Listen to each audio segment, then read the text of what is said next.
Can you fill in the David Turnbull situation? Is it on? Yeah, it's definitely on, yeah. So, subject to medical, I expect the deal to be concluded, hopefully today.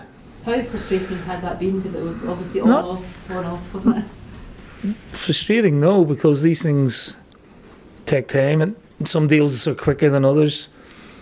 David had options that he was quite right to pursue, but thankfully he's chosen us over Premier League clubs, which is quite a coup for us, really, when you put it into that context. So, absolutely delighted to, get this one hopefully over the line. Does that tell you something about his desire in terms of what he wants to do as a player and how he wants to progress? The fact he wants to come here and play. Well, I think he sees Celtic as, a great pathway for him to progress in his career, and I would echo those sentiments. So, he's a player that we've admired for a while, and he had a great season last year, breakthrough season. So, he's a very good Scottish young talent that we want to nurture and bring on, and hopefully he'll thrive in this environment now. The club obviously released the statement last week, but did you have to sell the vision for what you believed you could do for his career, or was it just left to him to sort of make up that decision? Well, I spoke to him on a number of occasions. Only got to meet him for the first time today, but I have spoken to him, maybe 3 or 4 times, over the summer break. So whether that had any influence on him or not, you'd have to ask David that. But we know he went to Norwich, and the decision came after that. So it's fantastic for us. You feel that he's somebody who kind of now committed to this club, and just the fact he's Well, that's a bit of a loaded question. Of course, he's committed. He's chosen us over Norwich for footballing reasons, not financial. Trust me on that. So that augurs well for the lad going forward. What's he going to add to the squad for you? Are you two all right there? Yeah. the same question. Well, hopefully goals from midfield, and I think he's quite an elegant player. I think technically, he's very good, proficient with both feet, and he scored 15 goals in 30 games, which is quite a return for a midfield player. And we just want him to carry on, hopefully in the same vein. And we maybe lack enough goals from midfield, and we're hoping that David will bring that. Certainly, get beyond the striker at times, break into the box later on. He's very good at that. We'll have to be patient. You've obviously got a team that's done so well over the last few years. It's it's going to take him a lot to break into teams. You're going to have to show levels. Well, it's down to me and down to David. And you're asking me a question there. Could he go straight into the team? Yeah, of course he could.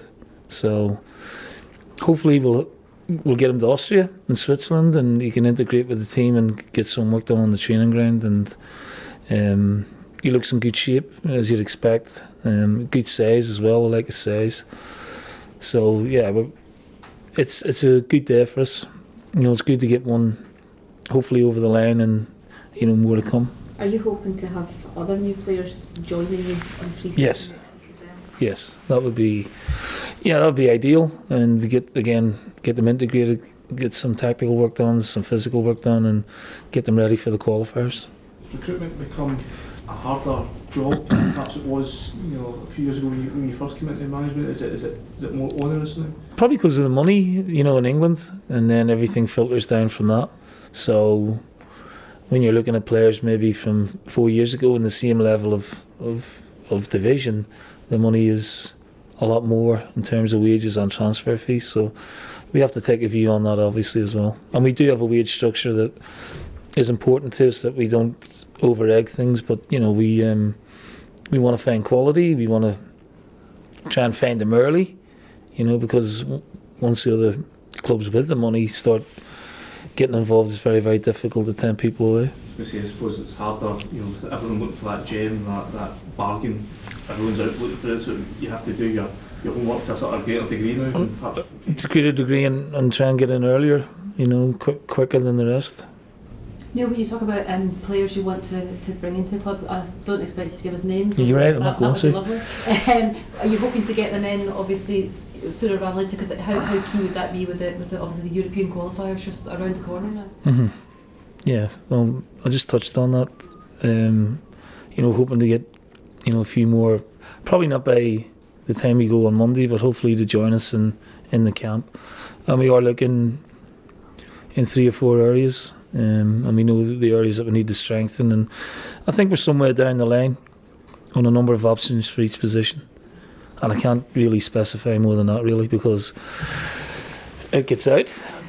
You know, and the longer the deal goes on, then it eventually ends up to, getting out into the media, and that's something that we want to try and avoid as best we can. How frustrating is that as a manager? When you're sort of so far down the line of a deal and then something comes out on social media and that may scupper it? Well, we know it's not coming from our side, so this can be used in many ways to generate interest for the player elsewhere or whatever, so we try and do things as quietly and hopefully when I can announce it, the guy's sitting next to me and you see him in a Celtic shirt. Are you expecting many players to leave over the summer as well? And what do you mean, how Do many? you expect to lose any? Yes. Well, I would imagine there'd be bids for 1 or 2 players, I'm sure. Has there been any to date? There's been interest. Can you say? No. But no concrete bids for anyone like that? Not as far as I'm aware. Moving on to the Premiership, it seems it's just you were lifting that trophy not long ago, but now the Premiership fixtures are out for next year. St Johnstone's playing first, but how excited are you looking forward to the new season? Yeah, I mean, we're all looking forward to it, anticipation. It is still early, so it's not really at the forefront of my thoughts. Obviously, seeing the fixtures today, you can sort of digest it a little bit. Ultimately, first and foremost, the Champions League qualifier, the first round, is at the forefront of my mind, and it would be really great if we could make inroads into that and qualify again. So it's a tough ask. We know the first team we're going to play, and then we know who we could possibly play in the second round. So all our work at the minute's going into that. Looks like Sarajevo get some off the field troubles, financial players perhaps not going on a pre-season trip. Is that sort of stuff that you ignore? Because I suppose if you can. I'm not really aware of it, and yeah, you ignore it and just concentrate on. We have guys up the stairs who will prepare us as best we can in terms of analysis, in terms of the individual players, the style of play, set players, that type of stuff. So, and we can get all that work done into them in Austria and Switzerland as well. You also said when you took over from Brenton last season that you didn't want to change too much. Are you enjoying having this pre-season and starting to look at things to shape it in the way that you want? Yes, very much so. And not like great sweeping changes, but just little. I wouldn't say little, but a bit more pace and a bit more aggression in our play and purpose.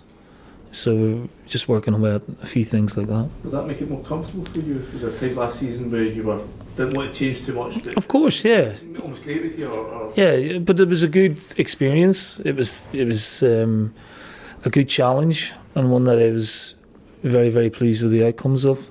And now I can sort of start putting my own sort of imprint on things. Not, like I said, not totally, ripping it up and starting again, but maybe looking at different styles and different formations as well. We understand that Lee Griffiths was back in training today. How is he doing just generally? He's doing very, very well. Very, very well. He's worked very hard and he's had a good week. He's done all the sessions. He's trained very, very well. So, yeah, we're very, very pleased with that. Is he ready to be thrown in, or would Uh-huh. be a little bit kind of? No. He'll do another. He's done a really good week. Double sessions. He's been training, constantly for the last 2 or 3 months. On his conditioning. So there's no problem putting him in. How much of a boost does that give you? Certainly in that position as well. That's great. We've got a goal scorer, a proven goal scorer at club and international level that we've missed, for a significant period of time. He's missed it as well, and he's in a good place at the minute. So, it's a credit to him that he's worked really hard away from the limelight, if you want to call it that, and knuckled down. It's payback time for him because the club's been very good to him. He knows that, and he knows what he's got with me. Can we consider that him now has rejoined the first team and in Yes. the aspect? Yeah. Yeah. He's still, first week of pre-season, he's got a bit to do in terms of conditioning, as they all do. But really pleased with what I'm seeing him so far.